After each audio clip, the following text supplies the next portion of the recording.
मित्रों, एमपी पटवारी के लिए मैनेजमेंट की धुआंधार क्लास में है स्वागत। कक्षा 4 है जिसमें पढ़ने वाले हेनरी फेयोल के 14 सिद्धांत।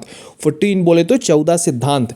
हेनरी फेयोल बहुत बड़े एक तरह से मैनेजमेंट गुरु थे अपने ज़माने के, और उन्होंने 14 सिद्धांत दिए हैं। क्वेश्चन ऐसे बन जाएगा कि इन सिद्धांतों में 3 सिद्धांत दे देगा और एक दूसरा दे देगा, तो बोलेगा हेनरी फेयोल को कौन सा सिद्धांत नहीं है। तो 14 के 14 आपको नाम से रटे होने चाहिए। नाम से रटने के अलावा आपको समझ भी आना चाहिए, क्योंकि इसके आगे यूज़ भी हैं। तो चलिए शुरू करते हैं गाड़ी अपनी। तो पहले सिद्धांत पढ़ लीजिए कौन कौन से हैं।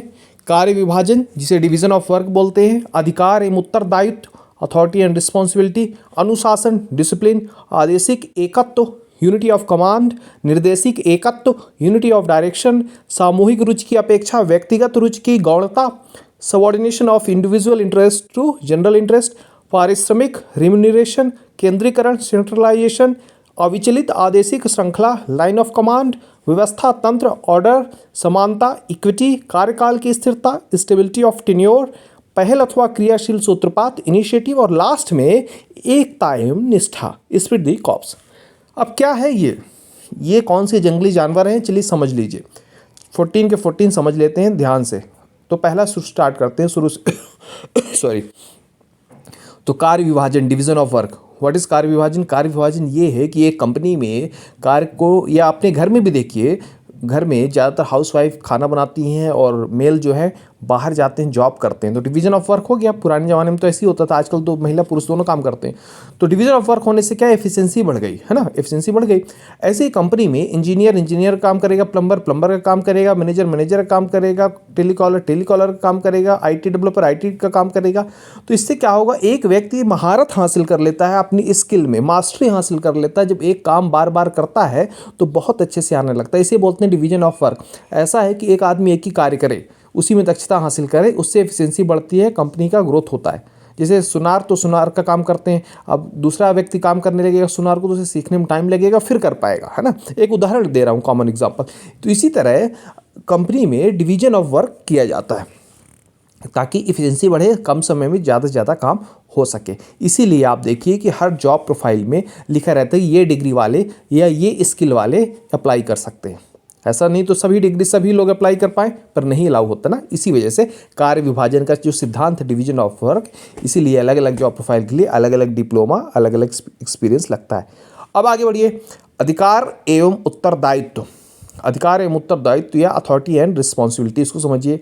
क्या अधिकार होना चाहिए एक मैनेजमेंट का और क्या उत्तरदायित्व होना चाहिए। जो मैनेजमेंट का अधिकार तो बहुत है, एम्प्लॉयज़ को रिक्रूट करना, उनको फायर करना, प्रमोशन करना, डिमोशन करना, फैसले लेना कंपनी के लिए बड़े बड़े, लेकिन उत्तरदायित्व भी है। कंपनी के प्रति उत्तरदायित्व है, एम्प्लॉयज़ के प्रति उत्तरदायित्व, और जो बॉस है, जो कंपनी का मालिक है, वो उसके प्रति भी उत्तरदायित्व। आपको पता होना चाहिए कि मालिक मैनेजमेंट जरूरी नहीं कि मालिक ही मैनेजमेंट हो। अब अंबानी की बहुत बड़ी कंपनी है, कई सारी कंपनी है, तो ऐसा नहीं कि मैनेजिंग हर जगह MD वही है, या हर जगह मैनेजमेंट वही देखता है, या हर जगह CEO वही है। ऐसा हो भी सकता है कि कंपनी का मालिक खुद CEO हो या फिर दूसरे को अपॉइंट करे। तो कई बार क्या होता है कि मैनेजमेंट दूसरी होती है, दूसरा होता है, मालिक दूसरे होता है। मालिक कौन होता है कंपनी का? जिसके पास कंपनी के 50% से ऊपर शेयर होते हैं, वो एक तरह से मालिक होता है। तो अधिकार एवं उत्तरदायित्व। तो मैनेजमेंट का जो उत्तरदायित्व है, प्रशासन मैनेजमेंट के ऊपर होता है, एडमिनिस्ट्रेशन तो प्रशासन के ऊपर भी उत्तरदायित्व। मैनेजमेंट अपना जो भी रिपोर्ट है वो प्रशासन को देता है, और बॉस जो कंपनी का मालिक है उसको भी देता है। सरकार, मैनेजमेंट क्या प्रतिनिधि भी होता है कंपनी की, तो सरकार से जो भी दिक्कत होती है, सरकार के जो भी रूल्स एंड रेगुलेशन है, उसको भी फॉलो मैनेजमेंट ही करता है। आगे देखिए, अनुशासन। प्रबंध का, मैनेजमेंट का ये काम है कि अनुशासन बने रहे कंपनी पे हर चीज़ का अनुशासन हो। टाइम का अनुशासन हो, कितने बजे एंट्री है, कितने बजे एग्जिट है, वर्क का अनुशासन हो, लीव का अनुशासन हो, वेकेशन का अनुशासन हो, कम्युनिकेशन का अनुशासन हो, फॉर्मल अपना ड्रेस है, इस सब का अनुशासन मेंटेन रहे। फिर आगे देखिए, आदेशिक एकत्व, यूनिटी ऑफ कमांड। इसका क्या मतलब हुआ? इसका मतलब ये हुआ कि एक सपोज कीजिए इंजीनियर है या एक क्लर्क है, तो उसको 2-3 लोग ऑर्डर दे रहे हैं। ऐसे में वो कंफ्यूज हो जाएगा किसका ऑर्डर माने किसका ना माने, या फिर तीनों को माने तो प्रायोरिटी किसकी रखें, किसका पहले माने किसका बाद में माने। इस सब की झंझट हटा के हेनरी फेयोल ने कहा कि भैया बॉस एक ही होना चाहिए, एम्प्लॉय कितने भी हो, लेकिन ऐसा नहीं हो एक एम्प्लॉय के ऊपर एक से ज़्यादा बॉस नहीं हो सकता। मतलब ये मानिए कि अगर एक कंपनी में 20 20 ही लोग काम कर रहे हैं, तो उन 20 को ऑर्डर देने वाला कोई एक ही व्यक्ति होगा। ऐसा नहीं होगा कि मल्टीपल लोग उस 20 को ऑर्डर देंगे। हाँ, उसमें लेवल हो सकता है। लेवल कैसे होगा कि भैया सुपरवाइज़र है तो 20 लोग का अगर कंपनी है तो उसमें 2 सुपरवाइज़र है ना, 10-10 लोगों का देख रहे हैं। फिर उन 2 सुपरवाइज़र के ऊपर एक मैनेजर है ना। तो जो एम्प्लॉई हैं उनको ऑर्डर कौन देगा? सुपरवाइजर। तो जो 10 एम्प्लॉई का एक सुपरवाइजर है वो 10 ही एम्प्लॉई को देगा, इधर वाले को नहीं देगा। जो दूसरा ब्लॉक है 10 एम्प्लॉई का, उसको उसका सुपरवाइजर देगा। उन 2 सुपरवाइजर को ऑर्डर कौन देगा? मैनेजर देगा। इसे बोलते हैं लेवल ऑफ मैनेजमेंट। ये मैं पढ़ाऊंगा आगे। तो आदेशिक एकत्व, संक्षेप में बोले यूनिटी ऑफ कमांड। एक ही व्यक्ति आदेश दे सकता है बस, इसका मतलब ये बॉस एक ही होगा। आगे देखिए निर्देशिक एकत्व, यूनिटी ऑफ डायरेक्शन। हाँ, डायरेक्शन जो भी डायरेक्शन देगा मैनेजमेंट की तरफ से, जो डायरेक्शन आएगा उसमें भी एकत्व हो। ऐसा नहीं कि उसकी लैंग्वेज एम्बिगुअस हो या फिर आज कुछ बोल रहे हैं कल कुछ बोल रहे हैं। जो डायरेक्शन है उसमें एकता होना चाहिए, जो पॉलिसी है उसमें एकता होनी चाहिए। आगे देखिए सामूहिक रुचि की अपेक्षा व्यक्तिगत रुचि की गौणता। सामूहिक रुचि या सामूहिक इंटरेस्ट, जो मतलब कंपनी का जो इंटरेस्ट है वो सर्वोपरि है। ऐसा नहीं कि जो एम्प्लॉयज़ है या मैनेजर कोई है उसका इंटरेस्ट सर्वोपरि है। भैया कंपनी ने ये टारगेट किया है कि हमको ये चीज़ें अचीव करनी है, हमको इतने 1000 करोड़ का टर्नओवर चाहिए, या हमारा शॉपिंग मॉल यहाँ खुलना है, कुछ भी किसी भी लेवल की जो कंपनी है उसका एक टारगेट है। तो उस टारगेट को अचीव करना है एम्प्लॉय की जिम्मेदारी। एम्प्लॉय अपने मन से ना बताए कि कंपनी को ये करना चाहिए वो करना चाहिए, क्योंकि उसको मज़ा आ रहा है उसमें, उसका इंटरेस्ट उसमें है ना। तो कंपनी के जो सामूहिक रुचि है उसको महत्व देना है। पारिश्रमिक रिम्यूनरेशन, ये क्या है? ये सैलरी है और कुछ नहीं। सैलरी, इंसेंटिव, ये सब मिला के पारिश्रमिक बनता है। तो पारिश्रमिक के प्रति जो मैनेजमेंट है वो उत्तरदायित्व हो, किसको कितना मिलना, कब मिलना है ना। ये पूरा सिंपल है, इसमें कुछ एक्सप्लेन करने लायक नहीं। सेंट्रलाइजेशन, केंद्रीकरण। हाँ, ये बहुत इंपॉर्टेंट है। केंद्रीकरण का सिद्धांत, केंद्रीकरण का मतलब कि टॉप जो मैनेजमेंट है उसके पास सारी शक्तियाँ हों। जैसे अपना देश है, अपना देश में जो कॉन्स्टिट्यूशन है उसमें तो दोनों चीज़ें, केंद्रीय और विकेंद्रीकरण, सेंट्रलाइजेशन और डिसेंट्रलाइजेशन है। लेकिन मैनेजमेंट ये एक कंपनी है, उसमें केंद्रीकरण होना चाहिए ताकि लाइन ऑफ कमांड निश्चित हो सके और अंतिम व्यक्ति जो कंपनी का सीईओ है वो जो चाहे वो कर सके।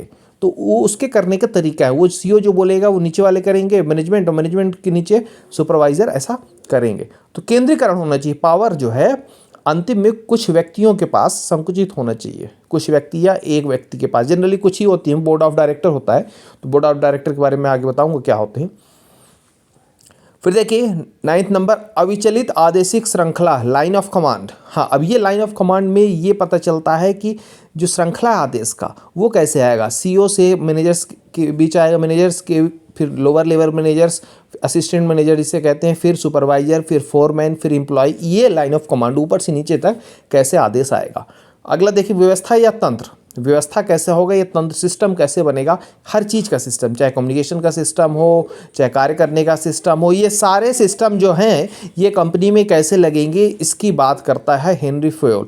आगे देखिए समानता, इक्विटी होना चाहिए। इक्विटी मतलब क्या होता है? सेम लेवल के जो एम्प्लॉय हैं अगर वो सेम लेवल का कार्य करते हैं तो उनको सेम सैलरी मिलना चाहिए, सेम सुविधाएं मिलना चाहिए, ऐसा इक्विटी। ऐसा नहीं कि मैनेजर और इंजीनियर की सैलरी सेम रहेगी, पर सेम जॉब प्रोफाइल में अगर सेम टाइप का काम करते हैं तो उसमें कोई डिस्क्रिमिनेशन नहीं होना चाहिए। महिला पुरुष की सैलरी में डिस्क्रिमिनेशन नहीं होना चाहिए, 2 पुरुषों के बीच डिस्क्रिमिनेशन नहीं होना चाहिए अगर सेम लेवल का कार्य करते हैं। हाँ, कोई अच्छा करेगा, ज़्यादा एफिशिएंट होगा, उसे तो ज़्यादा सैलरी मिलेगी।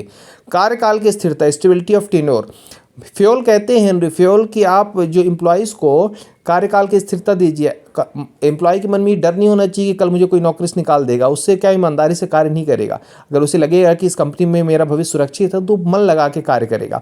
अदरवाइज सोचेगा कि आज नहीं तो कल तो जाना ही है, तो क्यों मैं अपना माथा फोड़ूं यहाँ पे। तो कार्यकाल की स्थिरता बहुत जरूरी है कि कंपनी बेवजह किसी को ना निकाले। पहल अथवा क्रियाशील सूत्रपात, इनिशिएटिव।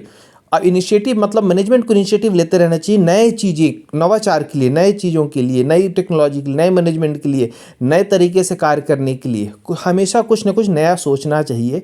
यही है पहल अथवा क्रियाशील सूत्रपात। एकता एवं निष्ठा, एकता एवं निष्ठा मैनेजमेंट का होना चाहिए कंपनी के प्रति, कंपनी को बढ़ाने के लिए। इसका मतलब यही है मित्रों। हेनरी फेयोल के ये 14 सिद्धांत मैंने समझा दिया, लेकिन आपको 14 रटना भी है। एक बार नाम पढ़ देता हूँ फिर से। कार्य विभाजन, अधिकार एवं उत्तरदायित्व, अनुशासन, आदेशिक एकत्व, निर्देशिक एकत्व, सामूहिक रुचि की अपेक्षा व्यक्तिगत रुचि की गौणता, पारिश्रमिक केंद्रीकरण, अविचलित आदेशिक श्रृंखला व्यवस्था तंत्र, समानता, कार्यकाल की स्थिरता, पहल अथवा क्रियाशील सूत्रपात, एकता एवं निष्ठा। धन्यवाद मित्रों। और कमेंट कीजिएगा, कमेंट ये कीजिएगा, मैं क्वेश्चन पूछूंगा उसका जरूर कमेंट कीजिएगा, केंद्रीकरण क्या होता है। अगर आपने सुना है ध्यान से तो जरूर आंसर कीजिए, केंद्रीकरण क्या होता है।